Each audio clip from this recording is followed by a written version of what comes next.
आज हम विलियन चैप्टर के दो महत्वपूर्ण टॉपिक का अध्ययन करेंगे। एक टॉपिक है हिमांक का अवनमन और दूसरा टॉपिक है समपरासारी विलयन। तो सबसे पहले हम अध्ययन करेंगे हिमांक का अवनमन, डिक्रीजिंग इंक्रीजिंग पॉइंट। इसको हम डेल्टा टी सफिक्स एफ संकेत के द्वारा प्रदर्शित करते हैं। पहले तो समझिए कि हिमांक क्या है। वो ताप जिसमें ठोस का वाष्प दाब द्रव के वाष्प दाब के बराबर हो जाता है उसे हिमांक कहते हैं। हिमांक का मतलब होता है किसी चीज का जमना। वो ताप जिसमें कोई द्रव जम जाए उसे हिमांक कहते हैं। तो हिमांक क्या है? हिमांक किसी द्रव का वो ताप है जिसमें ठोस का वाष्प दाब द्रव के वाष्प दाब के बराबर हो जाता है। अब समझिए हिमांक का अवनमन क्या है। अवनमन का मतलब होता है किसी चीज का घटना। हम एक विलायक ले लें। ये विलायक एक निश्चित ताप पर जमेगा और मान लीजिए इस विलायक का हिमांक है T1। इस विलायक में विलय मिला दिया। विलायक में विलय मिलाने से विलयन बन गया। इस विलयन का हिमांक है सपोज दैट T2। इन दोनों में कंपेयर करें तो T1 का मान यानी विलायक का हिमांक T2 से यानी विलयन के हिमांक से अधिक होता है। कहने का तात्पर्य यह है कि जब किसी विलायक में विलय मिलाया जाता है तो उसका हिमांक घटता है, अर्थात विलयन का हिमांक कम होता है और विलायक का हिमांक अधिक होता है। विलायक के हिमांक और विलयन के हिमांक का अंतर हिमांक का अवनमन कहलाता है। तो यहाँ पर डेल्टा टी सफिक्स ए बराबर हो जाएगा T1 जो विलायक का हिमांक है माइनस T2 जो विलयन का हिमांक है। तो विलायक के हिमांक और विलयन के हिमांक का अंतर हिमांक का अवनमन कहलाता है। हिमांक का अवनमन और मूललता में संबंध क्या है? मूललता को हमने यहाँ पर C सफिक्स M से प्रदर्शित किया है और हिमांक के अवनमन का संकेत है डेल्टा T सफिक्स F। यानी हिमांक का अवनमन विलयन की मूललता के समानुपाती होता है। डेल्टा T सफिक्स F ये समानुपाती हो जाएगा C सफिक्स M के।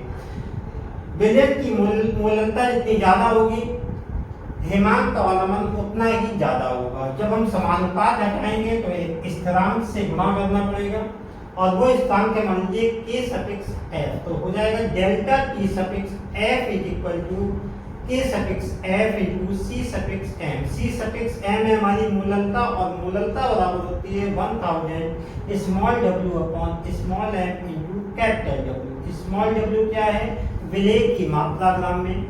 कैपिटल W क्या है? विलायक की मात्रा ग्राम में।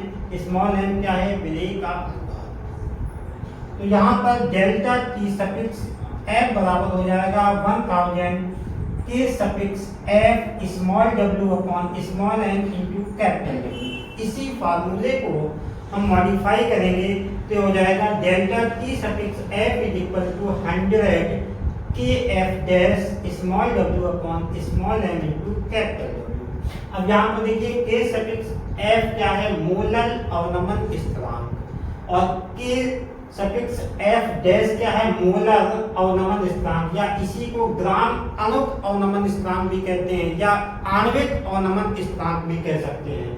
और स्मॉल w भी हमने आपको बताया विलय की मात्रा ग्राम में, कैपिटल W विलायक की मात्रा ग्राम में, स्मॉल m विलय का अनुपात।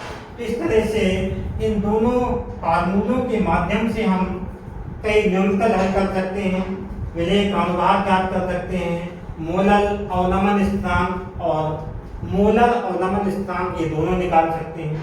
इसके बाद हमारा दूसरा टॉपिक है समपरासारी विलयन, आइसोटोनिक और आइसोऑस्मोटिक सॉल्यूशन। समपरासारी नाम से पता चलता है सम माने समान, परासारी जिनके परासरण दाब समान। वे विलयन जिनके परासरण दाब समान होते हैं वो समपरासारी विलयन कहलाते हैं। अब अगर दो विलयन ले लें जिनके परासरण दाब समान ना हो, दोनों की सांद्रता अलग अलग हो, उनको हम अर्ध पारगम्य झिल्ली के द्वारा अलग करें तो परासरण क्रिया होने लगेगी। लेकिन अगर समपरासारी विलयन हैं और उनके बीच में हम अर्ध पारगम्य झिल्ली लगा दें तो परासरण क्रिया नहीं होती है। इनमें परासरण दाब तो समान होंगे लेकिन रासायनिक गुण समान नहीं होते हैं। ये आपके यूपी बोर्ड में क्वेश्चन आया है कि समपरासारी विलयनों में क्या समान नहीं होता, रासायनिक गुण समान नहीं होते हैं। क्योंकि अभी आपने पढ़ा समपरासारी विलयन के लिए परासरण दाब समान है। मान लीजिए एक विलयन का परासरण दाब P1 है और दूसरे विलयन का परासरण दाब P2 है, तो P1 बराबर हो जाएगा P2।